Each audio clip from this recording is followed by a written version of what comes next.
அதனாலதான் தமிழ்நாட்டு வரலாற்றுல முதல் முறையா வேளாண் துறைக்கு தனி நிதி அறிக்கையை தாக்கல் செய்ய ஆரம்பிச்சோம். அப்படி 5 வேளாண்மை பட்ஜெட் மூலமா தனி கவனம் செலுத்துறதுனால உண்டாகி இருக்கக்கூடிய பயன்களை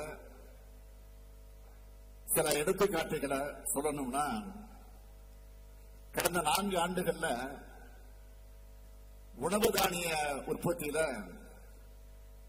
488 லட்சம் மெட்ரிக் டன் எட்டி இருக்கிறோம். 2020-21 ஆண்டுல ஹெக்டருக்கு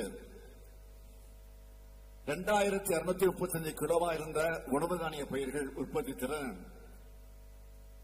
2024-25 ஆண்டுல 2871 கிலோவா அதிகரிச்சிருக்கு. அது மட்டுமல்ல, கூட்டுறவுத்துறை மூலம் 62,352 கோடி ரூபாய் பயிர்க்கடன் மற்றும் கால்நடை பராமரிப்பு கடனா 81 லட்சம் விவசாயிகளுக்கு வழங்கப்பட்டிருக்கு.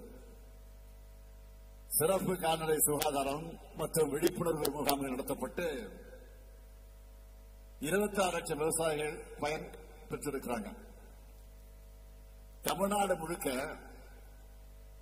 2 லட்சம் இலவச வேளாண் மின் இணைப்புகள் வழங்க அறிவிக்கப்பட்டு இதுவரை 1,84,000 இணைப்புகள் 2,184 கோடி ரூபாய் செலவில் வழங்கப்பட்டிருக்கிறது நான் பெருமையோடு தெரிவிக்க விரும்புகிறேன்.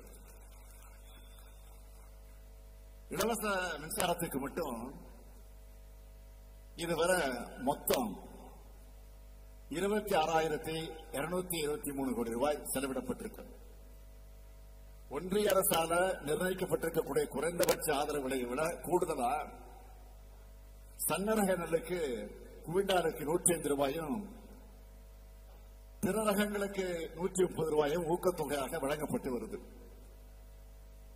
கரும்பு விவசாயிகளுடைய நலன் கருதி ஒன்றிய அரசு அறிவிச்சிருக்கக்கூடிய ஆதார விலையான 1 டன்னுக்கு 3,151 ரூபாய்க்கு மேல 349 ரூபாய் சிறப்பு ஊக்கத்தொகையா வழங்குகிறோம். இப்படி விவசாயிகளுக்கு பார்த்து பார்த்து செய்யறதுனாலதான் வேளாண்மையும் பெருகி இருக்கு, உழவர்களும் மகிழ்ச்சியா இருக்காங்க. இருக்கீங்களா இல்லையா சொல்லுங்க. அகில இந்திய அளவில் பயிர் உற்பத்தி திறன்ல தமிழ்நாடு பெற்றுள்ள இடங்களை சொல்லணும்னா, சிறு தானியங்கள் கேழ்வரகு எள் மற்றும் துவரையில் முதலிடம், மக்காச்சோளம் மொத்த எண்ணெய் வித்துக்கள் மற்றும் கரும்புல 2வது இடம், குறுதானியங்கள் மற்றும் நிலக்கடையில 3வது இடம். இப்படி வளர்ச்சி அதிகரிக்க வேண்டும் தான் கலைஞருடைய அனைத்து கிராம ஒருங்கிணைந்த வேளாண் வளர்ச்சி திட்டத்தை செயல்படுத்தணும்.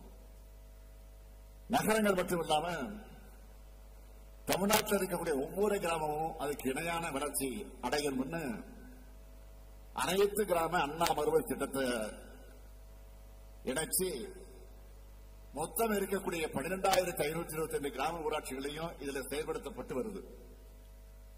மண்ணுயிர் காத்து மண்ணுயிர் காப்போம் என்ற திட்டத்தை கடந்த ஆண்டு செயல்படுத்தணும். தானியங்கள், காய்கறிகள், பழங்கள் விளைவிக்கிறத ஊக்கப்படுத்த அதற்காக இந்த திட்டத்தில் 20 லட்சம் விவசாயிகள் பயனடைந்திருக்கிறாங்க.